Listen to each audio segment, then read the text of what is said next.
Hey there, Jaclyn responded to my apology, so I'm gonna respond to her responding to my apology because people said I should watch it, specifically my patrons. Just so you guys know, this is gonna be the edited version. Full version's going on my Patreon. I just don't want to bore you guys. I want to make this as interesting as I can. I guess Onision made a video and the first reaction I had was f***ing great. Right, she's saying that because she made a video where she sarcastically, I think, said, I'm sorry. And so maybe she assumed I was gonna do the same thing to her, but no. My overall feeling from watching his video was that it was genuine. Like I said, correct me if I'm wrong. Yo, so check this out. I'm so proud of Jaclyn Glenn's response because this is what I was afraid of. I was afraid Jaclyn Glenn was gonna go, actually Onision, you're this, this, and this, and I hate you, and you can shove your apology up your butt. But instead, Jaclyn's like, real. And that is so cool. He was one of the first people that made me want to do it too. He's one of the people that influenced me to be a vegetarian. So what she's talking about is way, way back in the day. She made a video that had something to do with me. I didn't know about it until way later. After I even met her, I saw this video. So it was kind of like a mixed review video. But when she says I influenced her in the beginning, that's totally legit. So there were a lot of things that made me, I guess in a sense, respect him as a person. So whenever I met him and hung out with him, it was cool. I was happy about it, and he seemed nice enough, and that actually went really well. So whenever the stuff happened with Richie, it just felt so. It made me feel like shit, to be honest. It just felt gross and dirty, and it made me sad. But I was so taken aback by the way it was handled that I did lash out at Greg a lot. And I know that, Richie and I did team up against him. This is so awkwardly truthful. Why is she being so awkwardly truthful? I'm not used to this. I'm not used to other people being this honest. This is real. And I will admit that I liked most of what he said in his video. And I don't know how I feel now because it's very confusing for me since I've been so mad with him for so long. I feel like maybe he's, I don't know. The only thing in his video that he said that I didn't like was that she learned a hard lesson that people who I warn her or warn people about, they should take my advice basically. And that my lesson was that I needed to learn a lesson for not having listened to Onision, which I think is ridiculous. Let me tell you what, I give great advice. I don't take advice very well. Any relationship that I've had, almost every single guy I've ever been with, I've been warned by friends many times, you should not date this guy, this person is bad news, they've done this and this, and I'm the kind of person that I try to see the good in people. There's people I haven't met, and so I don't really talk much about them, but there's people I have met, okay? I met Richie, he stayed with me for 3 nights. I met his ex-girlfriend, she stayed with me for a while, right? So I saw him, and then I saw the aftermath of him. I saw his ex-girlfriend running through my house crying hysterically because he was blackmailing her that if she didn't leave, he was going to release stuff on her or whatever. So, I saw how much torment he was putting his ex-girlfriend through, who he cheated on, by the way. And I saw that you were getting close to him, and I said, that's a bad idea. It's not like I just said, hey, I heard something about this guy and I get the weird feelings about it. No, I knew real world what he was going to do. And that's why I warned you. So that's why I'm saying, when I say you shouldn't do this, I'm not talking out my butt. I knew so much more than you seem to know. I mean, you had the information, but you didn't let it sink in until you experienced what the reality of the situation was yourself. And that's why. I think that maybe you're thinking of other people discouraging your relationships. For instance, people tell Lainey that they shouldn't be with me, and people have told me not to be with Lainey. We're not taking that advice because our relationship's working out really well, and the people who are giving this advice to not partake in these relationships, they don't have any real-world experience with me. They don't have any real-world experience with my exes or anything like that. Nobody's spent the night at their house extensively or anything like that. So what I'm saying is that you're comparing somebody saying you shouldn't be with this person who has little experience to someone who has real world experience with both individuals involved, okay? Saying that you shouldn't. So that's the difference. And that's why I said that in the previous video, is because I had very, very extensive experience with the people in question, and I knew what I was talking about, obviously. I mean, if you look at the outcome. So it's not like I'm trying to say, hey, look at me, I'm so right. I'm trying to say, hey, protect yourself. This guy's a weirdo, okay? And I'm sorry that you got hurt. That sucks. And I am going to be more careful in the future dating. I do think it was a hard lesson I needed to learn, but the lesson there wasn't that I needed to listen to... Stop texting me. The lesson wasn't that I needed to listen to Onision's advice. The lesson was that I need to just be way more selective in who I choose to spend my time with. And that's like romantic and friendship related. He called me out. He said I lead with my heart and not with my brain. And I know a lot of people would be offended by that, but like, that's true, and I'm stupid sometimes, and I need to get better.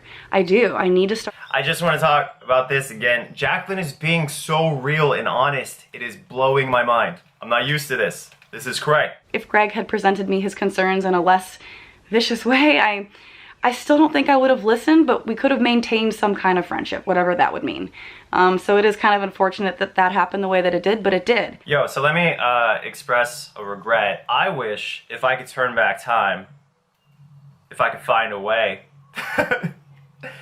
I wish that I could have come at Jaclyn a lot less aggressively in how I dealt with her not taking my advice. Because I was like, yo, if you don't stay away from Richie, I can't be associated with you because I don't want to be associated in any way with Richie. You know, like, I was that grossed out by the guy. Like, he's that horrible to me, right?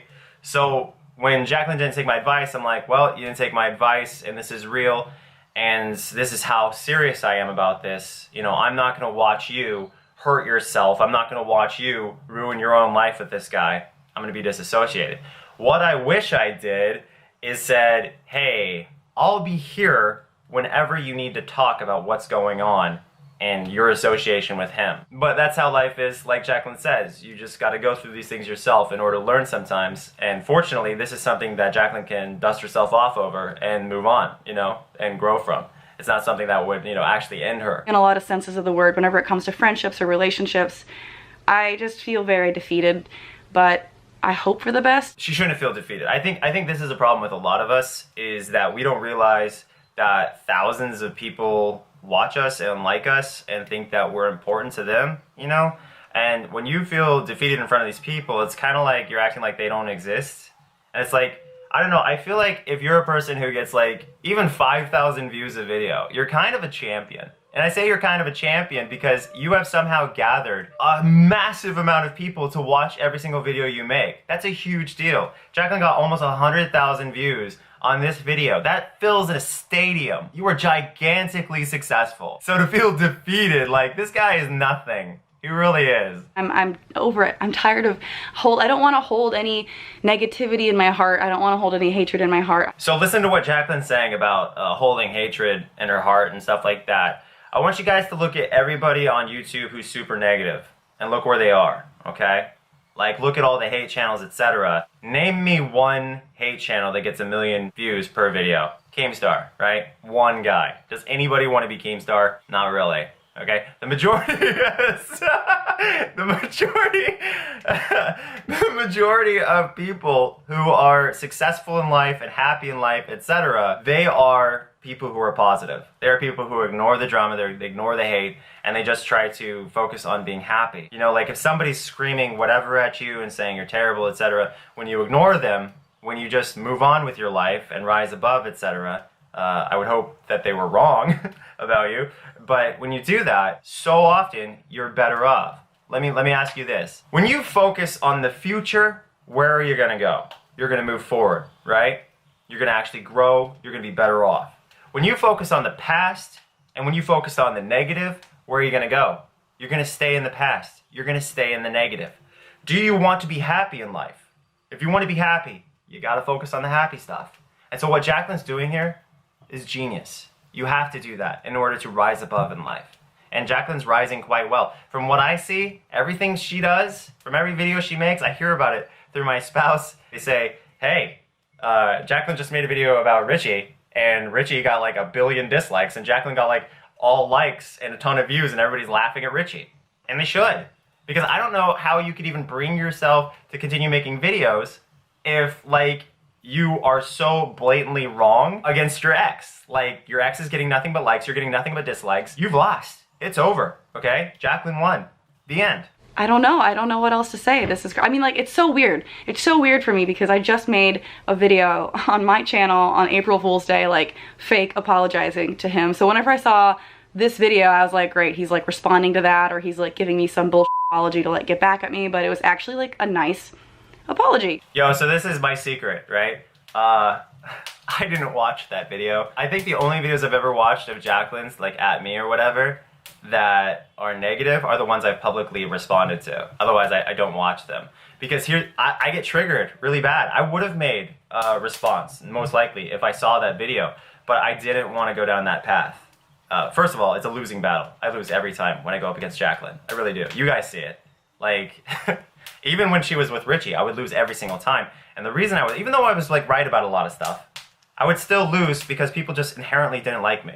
And when you inherently don't like somebody, every single thing they say is of less value to you, you know? So that's why a big reason why I stopped going after Jaclyn and Richie in general is just because, first of all, I was tired of making videos about them. Secondly, it wasn't a winning battle for me. Because I would hate seeing in the comments, oh, Richie this, Richie that, and it's like, you guys are so wrong, you just don't know it, you know? And I was right, they were wrong. They were so toxically wrong.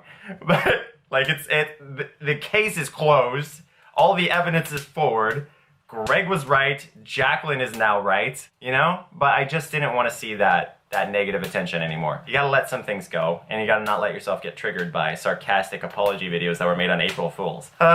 Anyway, so I'm glad I didn't watch that, and I'm glad I watched this video, and I want to thank everybody for suggesting it to me. Let's watch the last piece. And if he's realizing that and growing as a person, that's awesome. Like, I'm always happy to hear that people are growing, and I wish him the best. I hope that he's happy. You know, he's got a beautiful family. Don't you talk about my family! Anyway. No. Okay, so my camera's about to die, but I just wanted to do one final apology. I was super hurt by a lot of the stuff that went down. And by hurt, I mean, like, I just couldn't believe it was going that way, and I felt it was really unfair. And then, you know, everything came together, and I was like, now's my chance to show everyone how right I am. And you know what? That actually showed how wrong I was. You know, I went from being right to being wrong. You know, like, it's so ironic. My I told you so, even though it, you know, showed, hey, everybody, I was right then, now I'm wrong. The I told you so was wrong. You know, I think that's something that we should all learn in life, is that the reason you don't say I told you so is because gloating is wrong. Rubbing it in people's faces is wrong. You know, not even showing any concern for this crying woman right on the other side of the screen is wrong, okay? And the gender doesn't matter. But this crying person, you know, this crying human being, you're making fun of them and bullying them because you are so self-righteous. And you're just like, this is the day, glory to me. That was pathetic on my part. So I'm very sorry. You know, the I told you so, it wasn't important anyway, and I shouldn't have done it. So I'm sorry.